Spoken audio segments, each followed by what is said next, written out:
El peligro de despreciar lo académico. Un artículo de Jaisel Piñero, correspondiente al número 260 de la revista, En la calle recta. En el presente artículo, queremos señalar una desviación que se está diseminando entre los evangélicos en América Latina, haciendo que el nombre de Dios esté siendo rebajado y ridiculizado. Nos referimos al peligro de despreciar los estudios teológicos. Uno de los representantes de esta tendencia, líder importante de una congregación, en reiterativas ocasiones refirió que era impropio, hasta pecaminoso, cualquier tipo de superación ministerial y teológica. Que de hacerlo sería una muestra atroz de falta de espiritualidad y de dependencia del Espíritu Santo. En palabras suyas, la forma correcta de predicación era ir al púlpito sin preparación, en dependencia del Espíritu Santo, el cual daría un rema fresco a la iglesia. El mismo líder se atrevió a decir, en presencia de quien escribe y de otros creyentes e incrédulos, que la diabetes era una enfermedad diabólica porque venía de diablo. Su justificación para semejante conclusión era que el prefijo del sustantivo diabetes, como él lo entendía coincidía con el del sustantivo diablo. Preparación o iluminación. No hemos de explicar lo ridículo de este comentario, que es solo un ejemplo de las atrocidades que se enseñan y practican en algunos círculos como consecuencia del menosprecio de los estudios. ¿Es acaso la espiritualidad sinónimo de desinformación? Lamentablemente el Espíritu Santo en estos sectores es un espíritu desinformado bíblicamente, de modo que la espiritualidad que se persigue es una explosión de emociones oscilantes, pero sin regulación escritural. Además, la relegación que hacen las tendencias que señalamos de la predicación seria y expositiva de la palabra de Dios como pretexto de la iluminación interior, es peligrosa. Es posible que dicha iluminación no sea más que la voz interior del corazón engañoso de cada individuo. Pero la espiritualidad bíblica no tiene ninguna relación con el espiritismo y la sencillez de la fe cristiana no es hermana de la necedad. Desorientación.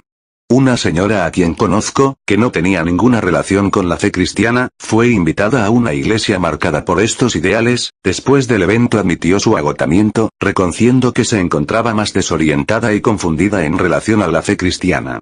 Un familiar que ha pasado años de su vida sumergido en el espiritismo y la santería, fue invitado a una campaña de sanidad en una iglesia muy espiritualizada. Después de su experiencia me expresó que no notaba mucha diferencia y sí, demasiada similitud entre sus prácticas espiritistas y lo que había percibido en aquella iglesia.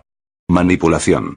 Una iglesia sin preparación y por ende desinformada será una iglesia fácil de manipular. Fenómeno similar sucedió con los cristianos europeos del siglo XVI, el tiempo de la Reforma. Un período de oscurantismo sin acceso a la Biblia, condición que favoreció que el pueblo fuese manipulado y alejado del correcto sentido de la Escritura. Ahora, a pesar de que tenemos la Biblia en el idioma vernáculo de casi todas las etnias del mundo, continúa haciendo daño una versión más sutil de lo mismo, la falta de conocimiento. Ya nuestro propio Señor declaró, mi pueblo se pierde por falta de conocimiento. Repetimos lo dicho anteriormente, una iglesia sin preparación bíblico-teológica será una iglesia fácil de manipular y llevada de aquí para allá por todo viento de doctrina. Sobre todo, en una época de tanto eclecticismo en el ámbito teológico y religioso. Pueblo de la Biblia. Necesitamos como pueblo de Dios estar alertas sobre esta tendencia cada vez más común en nuestro contexto latinoamericano. Necesitamos mayor conocimiento de Dios el cual se ha revelado en su palabra, para poder permanecer firmes ante estas nocivas ideologías. Y requerimos con urgencia seguir siendo lo que históricamente hemos sido, el pueblo del libro, es decir la Biblia. Regresemos a la Biblia, regresemos a la sana doctrina, unámonos a aquellos que tienen hambruna por la palabra de Dios. Y cuidémonos del peligro perjudicial de despreciar hasta satanizar lo académico de la fe cristiana, porque la fe cristiana es una fe fundamentada bíblicamente y racionalmente.